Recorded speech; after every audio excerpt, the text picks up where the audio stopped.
show, Karl. Thank you for coming on the podcast, Entrepreneurs, Business, and Finance. Thank you very much, Henry. So we will learn more about Karl because he's a very interesting person and a good friend.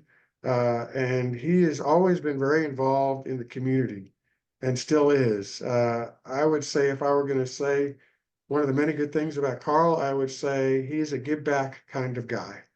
And so this will be very interesting because he has ties to the community at large in many ways and a history of real estate development among his other businesses and ventures. So in many ways, more diverse than so many people and their experience. So why don't you talk about Karl? You came to this country as a very young boy. I know you went to Texas A&M University, SMU Law. How was all that? I mean, you just seem like you've been here, your whole entire life, but obviously it was somewhat of a change when you first arrived. Pretty much. No. So I got to the U.S. at the age of 5. My parents wanted to kind of see what they can do on their own. So my family, both sides of my family, were part of Chiang Kai-shek's government that escaped China in 1949 to start Taiwan, the Republic of China. So, so we've got my one grandfather was like the Chinese ambassador to Singapore. The other one was like the head of the Chinese Olympic Committee. My dad played Olympic soccer and basketball. So it's just, they were very, they did very well in the Republic of China. But my parents kind of wanted to see what they can do on their own. So they came to the U.S. When I was 5. Now, they had some family businesses here. My dad was like the older brother here to help some of his siblings. But we moved to San Antonio. And I really couldn't speak English. I spent the first 6 months watching Sesame Street and Electric Company back in the day. Remember that far back, to pick up English, and picked up pretty quickly. But, grew up in San Antonio, just doing all the fun things you can do in that city. Went and left for college to College Station for Texas A&M. I was at Texas A&M for 4 years. I started out as an aerospace engineer degree, which lasted about a semester. When they first sit you down, they say, look left, look right. That person next to you probably won't be here. Well, apparently I was to the left of somebody because I changed majors after the first semester. Ended up with a degree in political science. Part of it was because, since both sides of my family were in politics, I thought, one day I'm going to get involved in politics. Did that. So a poli-sci degree kind of leads to law school. So came to SMU, to Dallas for law school, and I've been here for the last 34 years. Very engaged in the community. As you said, I know a lot of people because I've had to. When I was in college, I was in a fraternity, and when you go through Rush, at A&M, I was the only minority in the Greek system, period. So if I go to a party, they meet Karl, they're like, hey, that's Karl, the Asian guy, the Chinese guy, or whatever. I meet somebody, I'm like, okay, how do I remember this person, right? So I had to be really good at that. And growing up, I was a collector of baseball cards. And I used to have everyone's stats. I knew, where they played, if they were at Pawtucket before they got to the Red Sox, bats left, throws right. So I kind of had this ability to remember all this stuff. So I kind of took it upon myself to treat everybody kind of like a baseball card, in that I know who they are, where they're from, at least 3 facts about them. So it was really a way to get to know people. So that was a very handy skill to have in college. Well, and also such a genuine person that you are genuinely interested. I mean, we just saw each other an hour ago because Karl's nice enough to include me in a weekly lunch, and there were 12 different people today, and you probably have, you can tell me, but 100, 200 people on an email list that go out, and people show up when they're in town, when they want to come, once a week, once a month, once a quarter, and you kind of introduce each other. And I've got some old friends there that we had mutually, and then some new friends I've made.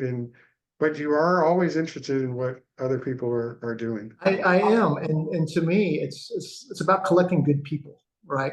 And so like collecting baseball cards, I like collecting good people because there's nothing better than having good friends you can count on. And this lunch that I have, it's been going on for about 28 years now. It started back in the day when, my former Right. father-in-law used to have a weekly guys lunch, and I thought this is kind of cool. When I get to that age, I want to do that. Well, I started inviting the children of the people that were at his lunch and their grandchildren, and I just kind of morphed into this group of probably about 80 or 90 names that get emails every week if I'm in town, which is most weeks, and it's just a standing lunch every Thursday. And we've had to move places once because of COVID, because the previous place shut down during COVID. But it's amazing who all shows up. It is a pretty deep bench of people in terms of what they're doing. It's movers and shakers, and if you come and decide that you want to use it for business, I guess, in an inappropriate way, you just don't get another email again. So there are people who I've come across who have, I guess, been taken off the list over the years. Say, hey, do you still have your lunch? And I just kind of have to go, well, no, not really. But yeah, no, it's really a lunch to provide people the opportunity to have really good people in their lives, good friends that can help them if they need it. But that's not the point of it. The point is just to, be good friends. So it's been going on for a while. There's so many groups that I know you've been in, but another one that this is, of course, your group that you've organized, but we were in a group called the Dallas Roundtable. And that was when you kind of had to apply and get in, and that was a weekly breakfast. And the older I get, I think that was 20 years ago, Karl. The older I get, I like to meet new friends always, but also have the longevity of people that I've known, a long time. It's just kind of a reassuring part of life. That was my first foray into official networking. Okay, before, like I said, I've always just had friends, and the friends bring you their friends, and it's just this spider web of people who know each other. But the round table was, as you know, it's 50 people, and it's everyone represents a different lateral or different specialty in business, and it was business related. And so I hadn't really done that, and it was very interesting to get to know people. One of the things that really helped me in 2008 when I was rounding out the roundtable, actually, when we were leaving that, I was looking for something to do, and Scott Ryan, a friend of ours, asked me to go help him, at his office. And his business partner said, "Karl, looking at your friends, do you know what they all do?" And I said, "No, I have no idea. These are just these guys that come to lunch. I guess they're usually independently wealthy. They have time, so no one ever asks each other what they do like during the day, because a lot of these guys they run companies, and so we don't talk about it. We talk about our passions, whether it's hunting or fishing, sports, philanthropy. So with the advent of LinkedIn, my friend said, "You got to look these people up," and I just threw out like 700 names, looked them up, and it was like, okay, CEO of this, president of that. I'm like, oh my God, it just never occurred to me, to look at it in that with that lens on, I guess. So we're just good friends. So now I'm even a better steward of our relationships, because I want to make sure that I don't seem like I'm going after people because of who they are or what they do. It's, hey, we've been friends for 25 years, and we're friends because we like each other. So that's the key. Yeah, well, that is really, really neat. And I know that we've had some conversations because we both spend time in the whole Sandestin Gulf Coast area. And I know one of your many careers and ventures has been real estate development.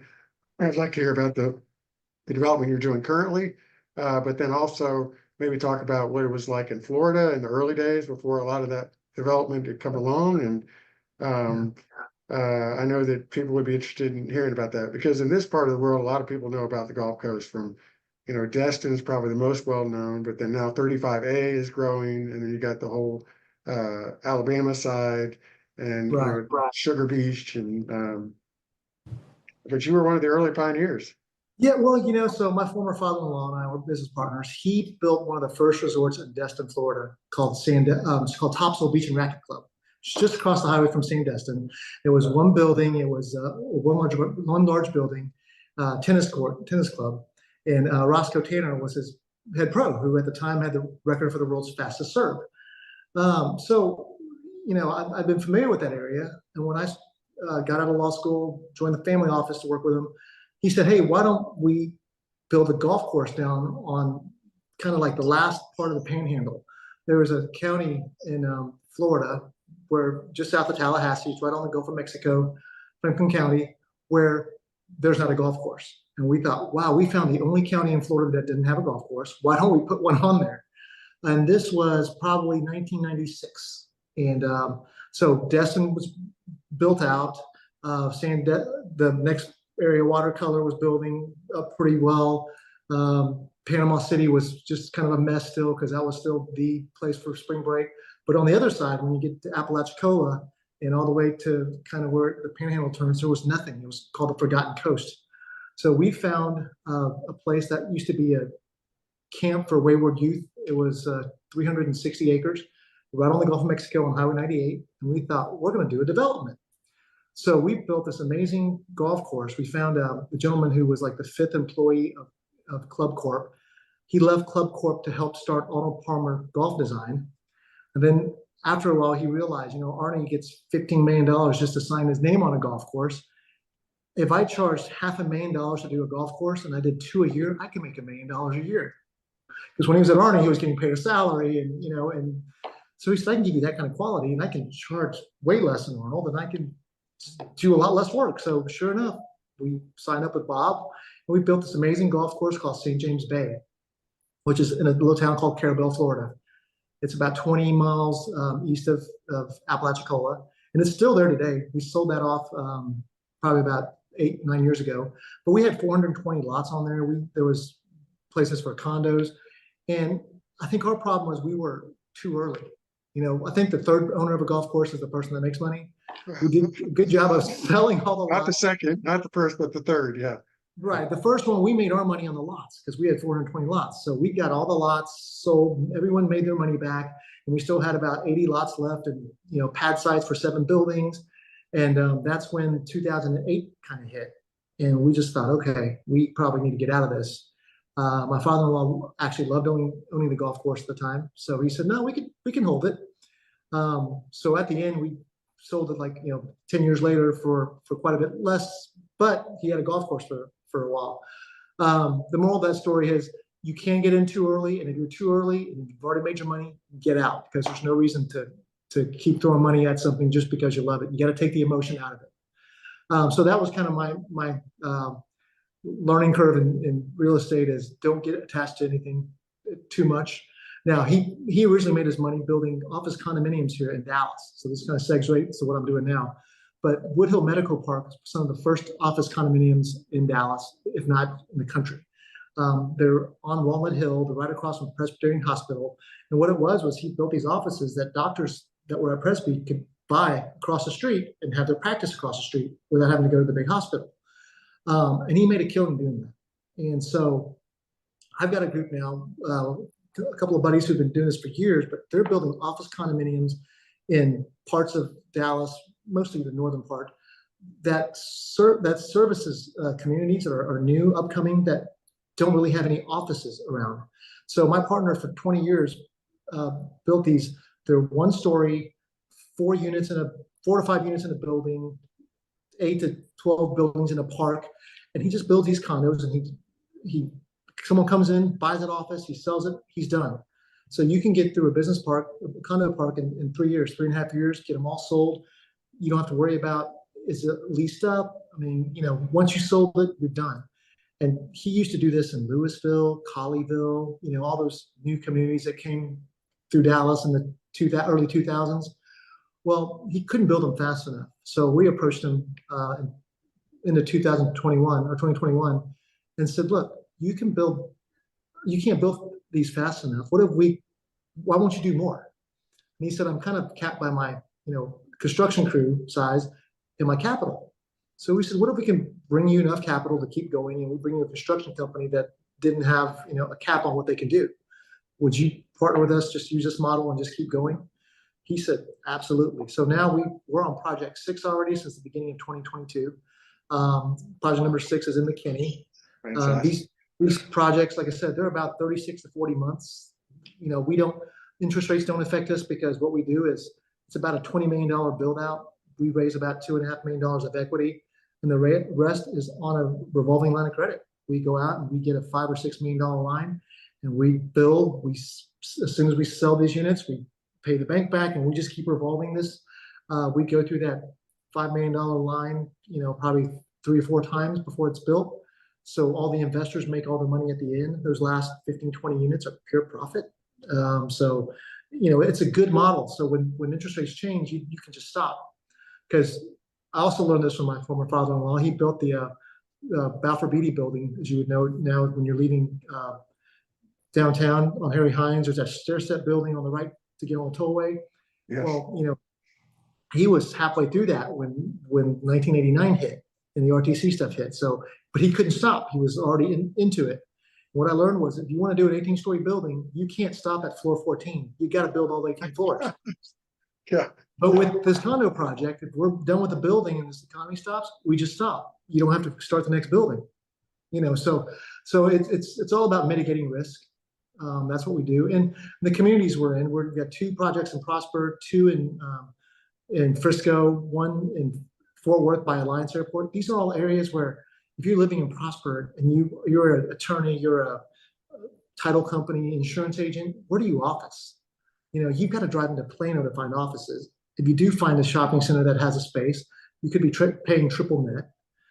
So there's just a lot of issues with living in these big developments where there's 400 homes or 800 homes, and you realize I got nowhere to go if I want to work. I have to work from my house, or I got to drive quite a bit. Traffic in the Metroplex is not fun.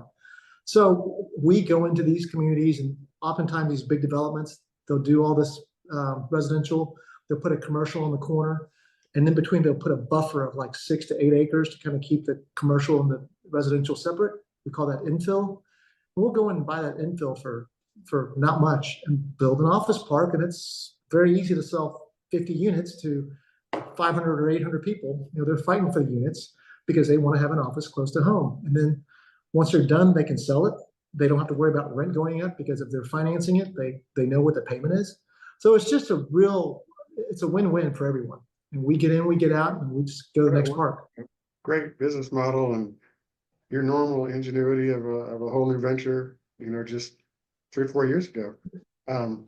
Switching gears, Karl and I have seen each other over the years. We were both in Theta Pi, the fraternity, in college, and we'd see each other at these lunches. And the gentleman, very successful gentlemen who ran it all the time, were getting older and legitimately older, 90s, and they wanted someone else to take over the local chapter. So in true Karl fashion, not necessarily in this order, but not only he's in charge of the DFW Beta alumni chapter and on the national board of Beta Theta Pi. So as I said, give back Karl.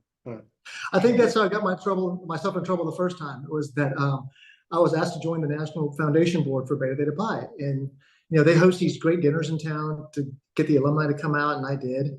And then one of the guys from the general fraternity said, "Hey, Karl, have you thought about doing more with Beta?" And I actually said, I was one of the early members, the first initiated class for Beta down in College Station, and I've always been very fond of the general fraternity, and I'd love to figure out how to help. So next thing you know, I get a call to see if I want to go to the general convention and to check them out as they checked me out. Wasn't quite sure why, but I got there and I attended all the foundation board meetings, and then they said, "Hey, would you like to be on the National Foundation Board of Directors?" And I said, "That would be great." And as a matter of fact, I'm now currently the development chair for the foundation board. So that's taken some time. But as you realize, Henry, that in Dallas, we've got great people running it, but they are getting a little older, and it's been kind of the same events, and it's catering to an older crowd. And we've got 1,800 alumni here in town, and it's the same 40 or 50 people that come out to these events. So I'd always had this idea that we can make this a much bigger, better happy hour. Engage the younger, newly graduated, the people that are just having kids. There's a lot of younger guys who really need mentoring and need the help, and that's what we're for. Because I could have used mentoring from people that are Beta.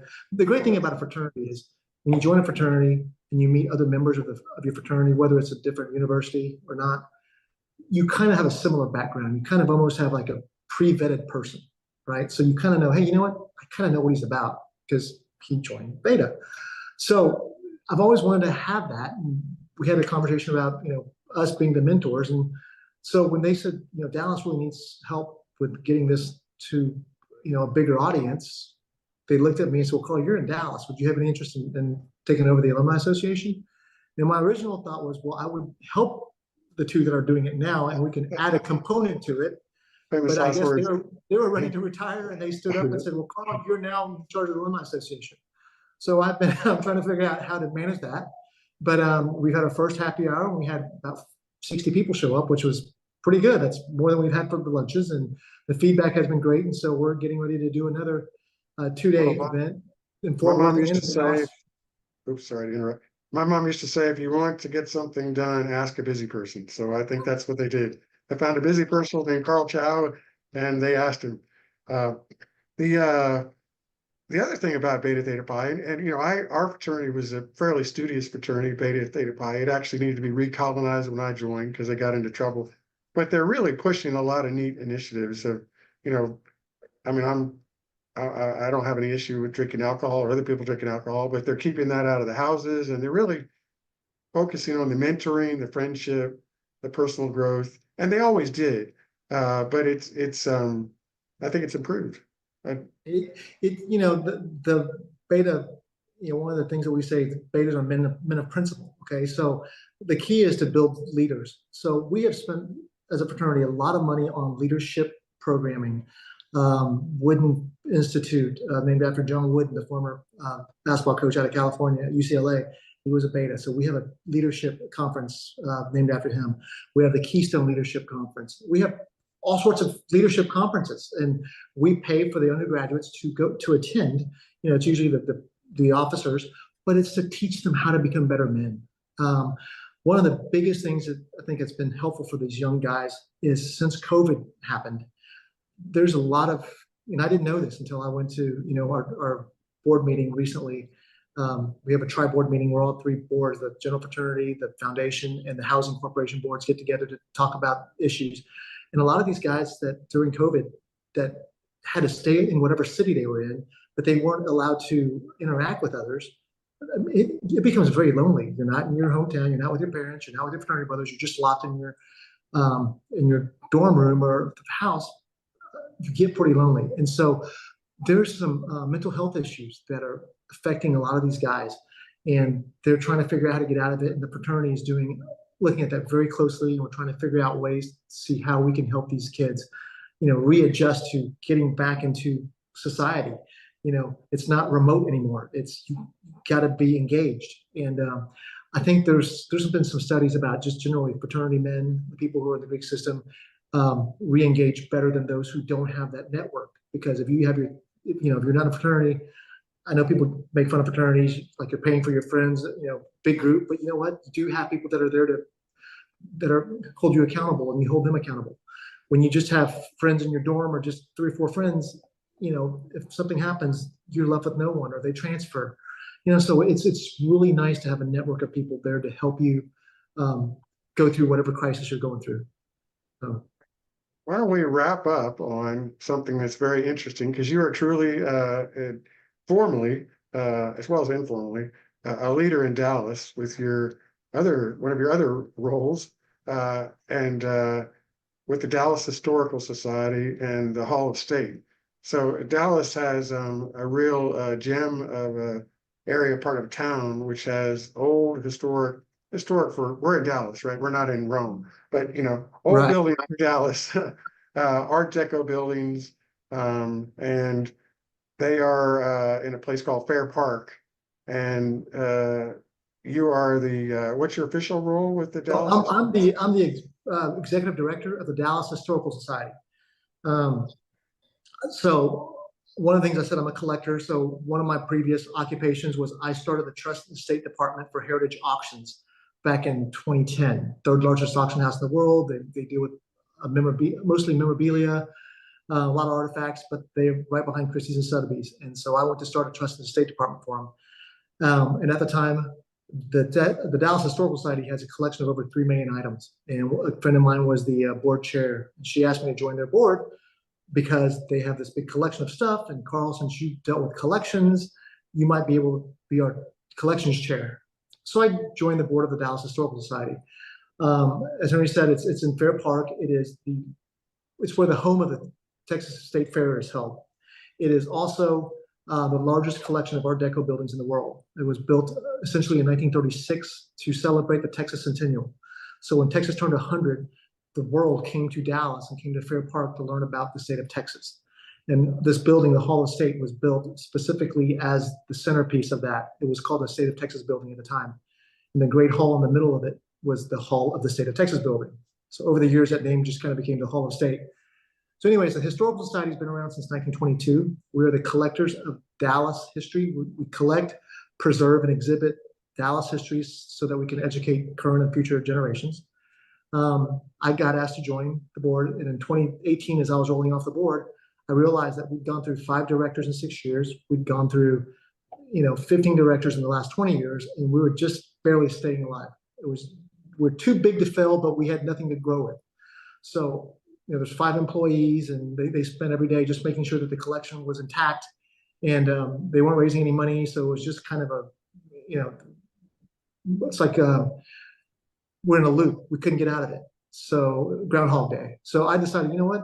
We need a new director. Why don't I take over for a few years and get us to a point where I can hand it off, get to our centennial celebration.